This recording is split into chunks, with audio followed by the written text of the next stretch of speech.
I've seen a star rise in the east, and I'm looking for a friend. Tooroo-loo-loo-loo-lay, tooroo-loo-loo-lay.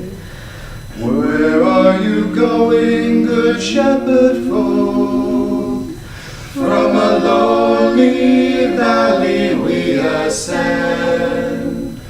A wondrous vision sent us here. We're looking for a friend. Tooroo-loo-loo-loo-lay, tooroo-loo-loo-lay. You learned men, where are you going? Our soul's long journey we would end. Therefore we've come to Bethlehem. We're looking for a friend. Tooroo-loo-loo-loo-lay, tooroo-loo-loo-lay. Good people, let me come with you. Perhaps he's just around this bend. But whether near or far, I too have been looking for a friend. Tooroo-loo-loo-lay, tooroo-loo-loo-lay. Continue meditating as I share these words from Affirmations for Self-Healing on our topic this week, practicality. Many spiritual seekers and others with high ideals lose sight of the need to make their idealism practical. Many even resent the suggestion that they try to put an ideal into practice, as though the very effort to do so would mean somehow lessening its purity. But God is no idle dreamer. Were the universe not kept in a state of perfect balance, chaos, not harmony, would be the common state. We too should be practical in our idealism. Life, to be ever expansive, must be a search for truth. Will it work? Is the preliminary question to, is it true? The test of an ideal is whether it is practical or not. By practicality, we mature from the state of idle dreaming to becoming emissaries of truth. Let's affirm together as Yoganandaji taught, first in a strong voice, taking control of the conscious mind, and then we'll do it progressively softer until silently. Though my spirit soars in the skies of consciousness, Though my spirit soars in the skies of consciousness, my feet and hands labor here on earth. My feet and hands labor here on earth. To make truth real to all. To make truth real to all. A little softer in a normal speaking voice. Though my spirit soars in the skies of consciousness. Though my spirit soars in the skies of consciousness. My feet and hands labor here on earth. My feet and hands labor here on earth. To make truth real to all. To make truth real to all. In a whisper, though my spirit soars in the skies of consciousness. My feet and hands labor here on earth. To make truth real to all. Now mentally, though my spirit soars in the skies of consciousness. My feet and hands labor here on earth to make truth real to all. Now, one last time, silently, but broadcasted superconsciously from the point between the eyebrows with deep concentration, feeling. Though my spirit soars in the skies of consciousness,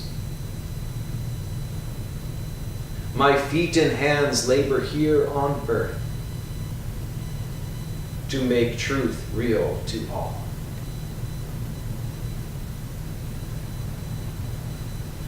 Pray silently with me. Let not my thoughts lift me up through beautiful clouds of imagined possibilities, unless you give me the power also to materialize my dreams. Oh.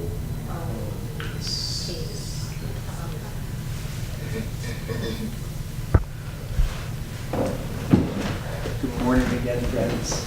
Morning. If you don't know, I'm Narayan. This is my wife, Dharmadevi. It's a joy to share with you our Sunday service. And every week we share from this book, Rays of the One Light. These are weekly commentaries on the Bible and the Bhagavad Gita. And this week's topic is living in the presence of God. Truth is one and eternal. Realize oneness with it in your deathless self within. The following commentary is based on the teachings of Paramahansa Yogananda. In the Gospel of St. Matthew, chapter 25, we read of a king, capitalized for the references to God, who welcomed certain devotees to the divine consciousness, saying, I was hungered, and he gave me meat. I was thirsty, and he gave me drink. I was a stranger, and he took me in. Naked, and he clothed me. I was sick, and he visited me. I was in prison, and you came to me. The elect asked him when it was they had served him in these ways. And the king answered, Verily I say unto you, inasmuch as ye have done it unto the least of these my brethren, you have done it unto me. To see God as residing in every human being, as indeed he does, is to open oneself to limitless opportunities for serving him.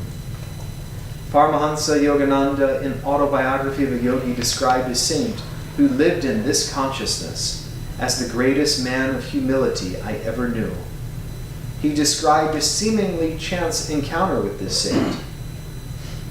Another day found me walking alone near the Howrah railroad station. I stood for a moment by a temple, silently criticizing a small group of men with drum and cymbals who were violently reciting a chant. How undevotionally they used the Lord's divine name in mechanical repetition, I reflected. My gaze was astonished by the rapid approach of Master Mahashaya. Sir, how come you here? The saint, ignoring my question, answered my thought. Isn't it true, little sir, that the beloved's name sounds sweet from all lips, ignorant and wise? He passed his arm around me affectionately. I found myself carried on his magic carpet to the merciful presence. If you would see God, watch for him everywhere. If you would hear his voice, listen for it in all sounds, and in also their supporting silences. If you would know God, seek his wisdom behind merely human knowledge. The Bhagavad Gita in the 6th chapter states, one who beholds my presence everywhere, and all things dwelling equally in me, he never loses loving sight of me, nor I of him, through all eternity. Thus, through Holy Scripture, God has spoken to mankind. Om.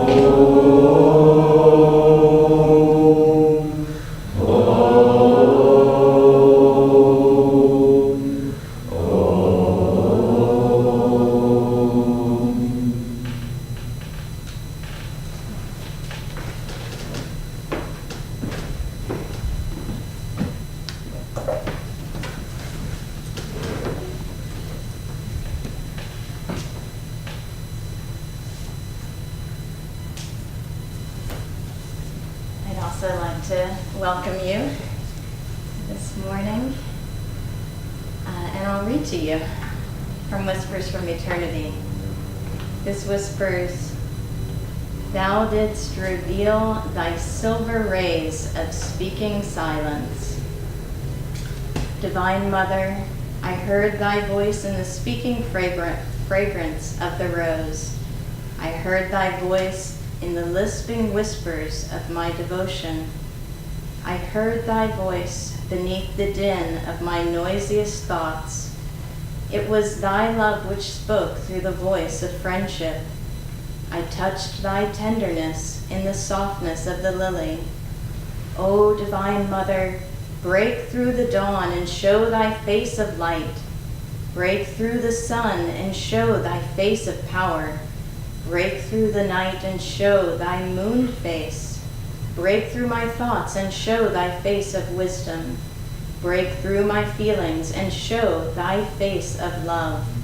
Break through my pride and show thy face of humbleness. Break through my wisdom and show thy face of perfection. As I called to thee in the wilderness of my loneliness, thou didst burst through the dawn to greet me with thy joy. Thou didst emerge from the molten door of the sun to invigorate me through the pores of my life. Thou didst tear away the night of my ignorance to reveal thy silver rays of speaking silence."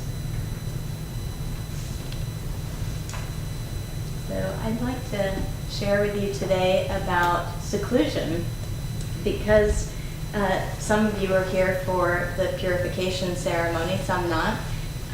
But coming into this season, there's a natural tendency for us as the nights get longer, the days get shorter, to be more inward, to go inside, to have more silence, more seclusion. But our culture, our society, constantly is pushing us out. No, there's a Christmas party at work. There's family coming from all over the world all the time, or you're going to see them. You've got to get presents. What about the present for the nephew that you've never met before? There's just this constant push to be outward, and yet the soul is calling us more and more to go inside, be with that Christ consciousness inside. We take for granted sometimes at Ananda that not everyone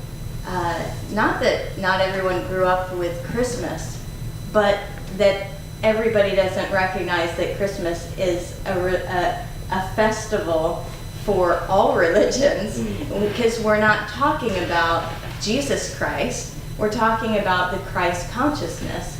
And Christmas, Christ Mass, is the celebration of the Christ consciousness.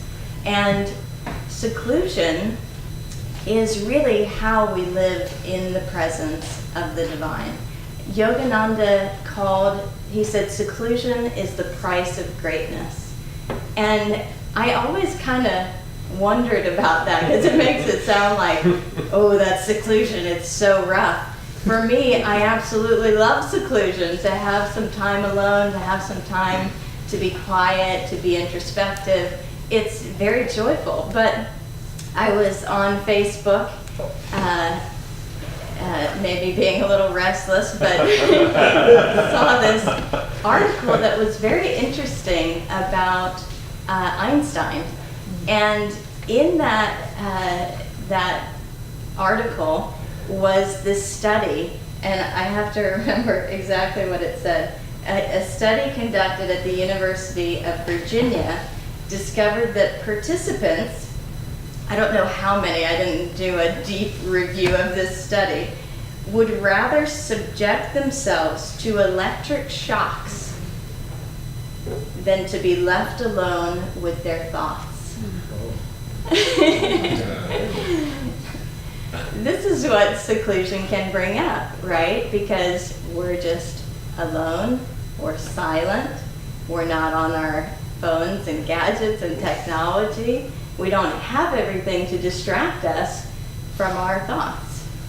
But that article went on to, because it was about Einstein, who was, I think we all know, a genius of our time.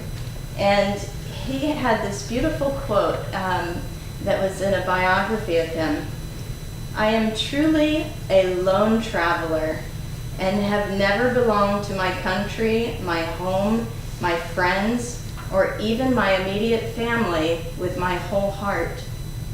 In the face of all these ties, I have never lost a sense of distance and a need for solitude."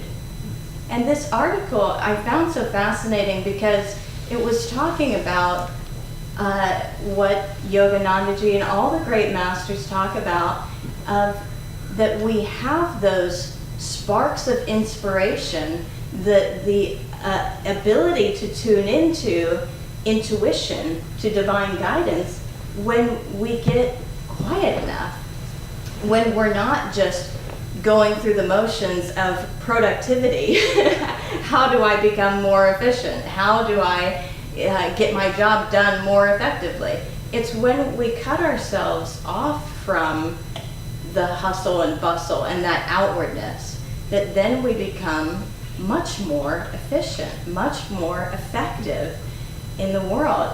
And that's why I love that this topic, living in the presence of God, is paired with the affirmation. Swami did it purposely, practicality, because all of these teachings are the most practical thing of all. And Swami Kriyananda would say that faith in God is the most practical thing of all. We think that practicality is like where the rubber meets the road. Well, where the rubber meets the road is our love for God and our faith that that divine presence will always be there for us. So, I have an experiment for you to try this holiday season. To, if you can, take a whole day, a week, to hold silence. If you can't do that, it's okay. It's kind of like the Bhagavad Gita. If you're familiar with that sloka where he says, bring me, at the end, bring me your failure if you can't offer anything else. But if you can't do a whole day in silence, how about a couple of hours? Maybe even a few hours, one day a week, but consciously, because my mind instantly goes to, well, yeah, there's those few hours where I wouldn't be talking anyway, so sure, I can do that. Consciously hold silence, where that's why I asked Peter to play that chant. Thee I find behind the fringe of my mind. Thee I find, God I find behind the fringe of my thoughts. The fringe is the periphery, right? The edge. So right at the edge of our thoughts, there's God's presence. But we spend so much time either pushing our thoughts away, ignoring them, bringing in all the distractions to get us to not tune into our own thoughts. Have you heard the expression, I don't have time to think? Have you ever felt that way? I have. And when you do have time to think, your thoughts can start to slow down. If you're consciously watching your thoughts, the thoughts start to slow down. Because they're no longer, it's kind of like if you're thinking of your thoughts as related to your ego. And your ego is saying, hey over here, I'm trying to tell you something. And you're like, no, I don't want to go there, I'm going to do something else. The ego gets louder and louder and louder, right? If you listen to your thoughts for a while and learn to let them go, process them as you need to, and let them go, then they get quieter. Oh, she's listening to me. He's not just ignoring me. Because we haven't overcome our egos yet. We're still dealing with them. And we deal with them by maybe giving them a little bit of room, not much, because the ego will take that little bit of room and make it a mile. But be with your thoughts. Don't be afraid of your thoughts, because your thoughts are there whether you're tuning into them or not. So be with your thoughts. Allow them to dissipate. See them like Swami had this beautiful image of the balloons. It's like you're letting the balloon of your thought go. And you see it, you're with it. There you are, and you let it go. And this is really the process of seclusion, because seclusion, I'll tell you first about my first guided seclusion. It was at the meditation retreat at Ananda Village, which, if you haven't been, is absolutely breathtaking, and it's just permeated with this deep stillness and years of meditation and deep truth there, and you feel it in the land. And so I was part of a program called Living Discipleship, which some of our friends are going to be taking next year. Beautiful program. And in that program was 4 days of seclusion.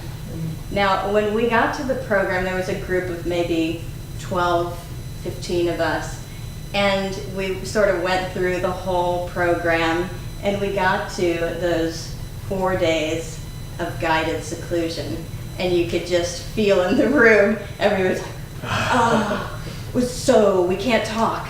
So can we look at each other? You know what I mean? We're like, well, what if I don't look at Peter? Then he might think that I'm mad at him, you know. Just relax. And we had a wonderful teacher who guided us, bless you, through the seclusion.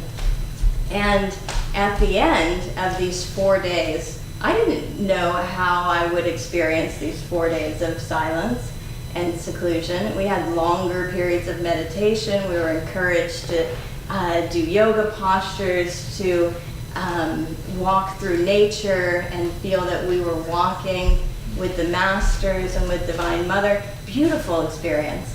At the end of those 4 days, I knew I was going to have to talk again. And I was like, no, I don't want to talk again. And the teacher came to me and she said,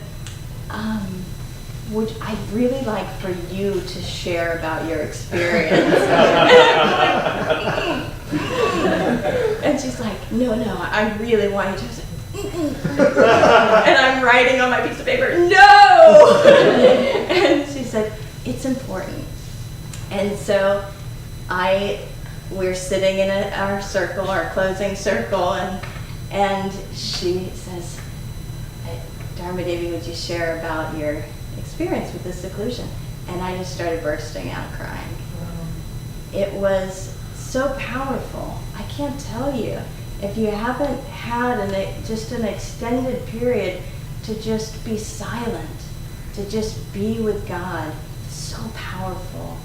Just try it. Do it. You won't regret it. And you can go. We were there with other people, but you hold the space for your connection with Divine Mother. How many times are we thinking about others? And it's great, but we also have to strengthen that connection directly with the Divine before we can be sharing, before we have anything to give. We have to be strong in that connection ourselves. It's a little bit like when you fly on a plane, you get the safety spiel and the oxygen mask falls down, and you put your mask on first, and then you put on your beautiful little child. You're going like, why is the mother not putting on the baby's mask first, you know? Well, maybe she would run out of oxygen and pass out before she got her baby's mask on, right? So put your mask on first, get your oxygen, your divine connection first, and then you'll have more to share with others. I did want to share just one more little thing with you to close. This was from Nayaswami Jyotish's most recent blog on sunbathing, not sun bathing, but S-O-N, sunbathing.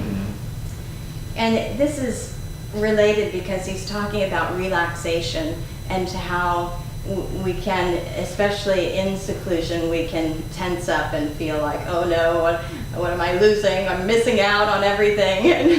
But this is on relaxation. We strain because we have a latent sense that God is out there, far away, up in the clouds, in the heavens. But the truth is that He is the air we breathe, the water we drink, the blood flowing in our veins, and the very atoms of the universe. We don't need to reach out to Him so much as to still our minds and emotions, which brings the realization that He is present already within us.